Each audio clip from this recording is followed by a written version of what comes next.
wak akete Nyasaye mbele na mondi koka wuog yo wada ei to obongo inena manukanya kenda ngeni you see me ha to wuodi to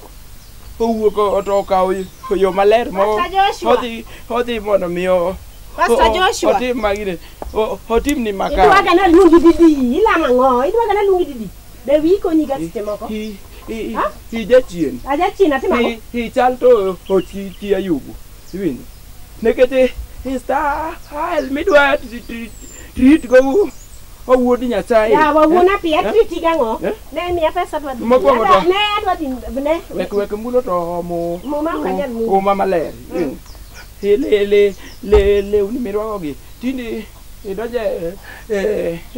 ilumina ya watu kuna pia dwaje aero